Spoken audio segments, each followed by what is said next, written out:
Olá pessoal, hoje é terça-feira e dia de terça-feira, você sabe, é dia de Projeto Trabalho e Debate. Esse maravilhoso projeto que eu tenho a honra, o prazer, o privilégio de coordenar juntamente com Danilo Gaspar e Yuri Pinheiro. E hoje quem vai responder é uma processualista da nova geração, a professora Juliane Facó, que eu tive a honra, o prazer, o privilégio também de tê-la como minha aluna no mestrado em Direito. Ju, você que domina como poucos neste Brasil, né, essas interfaces do processo civil com o processo do trabalho, responda, por favor, o paradigma cooperativo de processo do CPC 2015 se aplica ao processo do trabalho?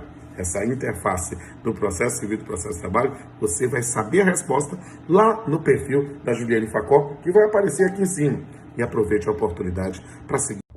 Olá a todos e todas que acompanham o Projeto Trabalho em Debate, capitaneado pelos grandes Rodolfo Pamplona, Danilo Gaspar e Yuri Pinheiro. Hoje é terça-feira, dia de rodada nova, e a pergunta da vez foi dirigida a mim e diz respeito à aplicação do paradigma cooperativo de processo que foi iluminado, inspirado, revelado no CPC de 2015 e a sua aplicação ao processo de trabalho. E para responder essa pergunta, que é difícil, né, sintetizar em tão pouco tempo, mas vou tentar ser o mais breve e objetiva possível, primeiro eu preciso dizer qual é o paradigma do processo, o que é o paradigma de processo, em que consiste esse paradigma de processo cooperativo. O paradigma de processo cooperativo, ele está esculpido no artigo 6º do CPC, que diz que todos os sujeitos processuais devem cooperar entre si para que se obtenha, em tempo razoável, solução de mérito justa e efetiva. É claro que ele não se restringe a esse dispositivo legal, podendo ser encontrado em diversos outros dispositivos do CPC e ser extraído da própria Constituição Federal, que consagra garantias fundamentais que devem ser observados no processo, e também no Estado Democrático de Direito. O CPC trouxe a tentativa de democratização do processo e de constitucionalização do processo, trazendo para maior materialização as normas fundamentais, as normas que estão na Constituição Federal, os valores que podem ali ser extraídos. Então, o que significa cooperar? Cooperar significa que as partes, os juízes e todos aqueles que participem do processo devem agir com boa-fé processual, com lealdade processual, se comportando de acordo com postulados de ética sob pena de sofrer sanções a respeito disso. Significa que as partes têm o direito de participar da construção do provimento jurisdicional, levando em consideração seus argumentos, e também têm o direito de obter solução integral do mérito justo e efetiva, ou seja, preza-se pelo máximo aproveitamento dos atos processuais, preza-se pela desconsideração ou determinação de saneamento de vícios que possam dificultar ou impedir a análise do mérito, seja em fase de conhecimento, seja na fase recursal. Né? Se tem um juiz gestor, um juiz que está preocupado com a condução formal e material do processo, mas de forma eficiente, com flexibilidade procedimental e principalmente com a integração com os sujeitos processuais, sobretudo as partes. Deve haver uma comunidade de trabalho entre juízes e partes e que não há protagonismos, porque abandonamos o modelo clássico inquisitorial, onde a absoluta amplitude de poderes do juiz e protagonismo, ou mesmo modelo adversarial com protagonismo das partes. As partes são empoderadas através dos negócios jurídicos processuais, podendo ditar as regras processuais que melhor se adequam ao seu procedimento, ou nos poderes, faculdades processuais. Temos o sistema de precedência que dá mais estabilidade e uniformidade às nossas decisões. Temos um juiz que deve zelar pelo contraditório e também pelo tratamento paritário entre as partes, inclusive no caso de desigualdade processual, existem ferramentas para mitigar essas desigualdades ou iniquidade processual.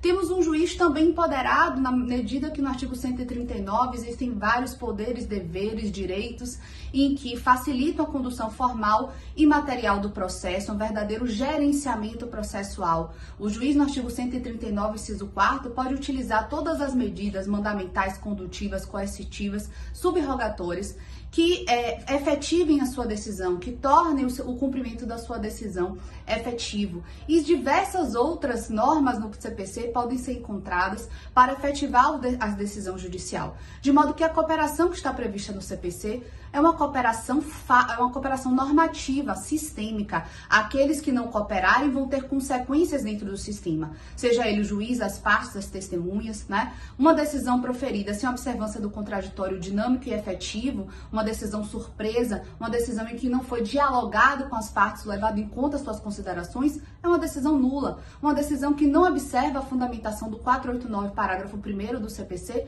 é uma decisão nula. Da mesma forma, as partes que agirem com má fé, com táticas de litigância reprováveis dentro do processo, vão ser punidas, seja por multas relacionadas a ato atentatório à dignidade da justiça, litigância de má fé, ou mesmo consequências processuais como preclusão, venire contra facto próprio, dentre outros. Então, o paradigma cooperativo significa equilíbrio entre sujeitos processuais, caráter contrafático do direito, ou seja, inibidor de comportamentos abusivos, e a eles qualquer sujeito processual deve obedecer, seja juiz, procurador, testemunha, perito, todos aqueles que participem do processo. Então, tem uma exaltação da boa-fé processual, um redimensionamento da cooperação e a análise de que a gestão do processo ela não é unilateral do juiz, ela tem que contar também com a participação ativa das partes na construção desse provimento jurisdicional, da atividade probatória e das demais etapas do processo. E aí pergunta-se, esse paradigma cooperativo de processo se aplica ao processo do trabalho? E a minha resposta de forma efusiva é que sim, o paradigma cooperativo de processo é um modelo constitucional do Estado Democrático de Direito, de modo que não poderia a justiça do trabalho ou o processo do trabalho ficar isolado desse paradigma constitucional. Sim, as partes devem reger-se de acordo com a boa-fé, com o paradigma cooperativo, o juiz também, proferindo decisão que observe o contraditório dinâmico efetivo, a fundamentação estruturada, tendo o máximo aproveitamento dos atos processuais e a preocupação com a primazia de decisão de mérito, sem prejuízo da celeridade, da duração razoável do processo, que pressupõe a observância de garantias fundamentais. Tudo isso tem sim que ser observado no processo do trabalho, não obstante o artigo 765 da CLT, que dá amplos poderes de direção formal e material ao juiz. Esse 765 só pode ser interpretado à luz do paradigma cooperativo de processo e da Constituição Federal, estabelecendo que o juiz é um juiz gestor, mas ele não exerce esse papel de forma isolada, e sim com a presença das partes de forma ativa, sob pena de nulidade da decisão em todo o processo decisório. De modo que, sim, devemos observar, e as partes do juiz e todos aqueles que de qualquer forma participem do processo devem ter consciência do seu papel dentro do comportamento cooperativo e das consequências que seu comportamento não cooperativo vai gerar dentro do direito. Porque, como eu disse, a consequência é sistêmica, é normativa e deve ser observada. Tá bom? Eram essas as palavras que eu queria trazer para vocês nesse dia de hoje. Espero que tenha ficado claro o assunto. Qualquer dúvida, deixe nos comentários, deixe nas perguntas, terei o maior prazer de responder. E continue acompanhando todos os professores que fazem parte do projeto Trabalho em Debate. Toda terça-feira é dia de rodada nova com perguntas e respostas. Até a próxima rodada.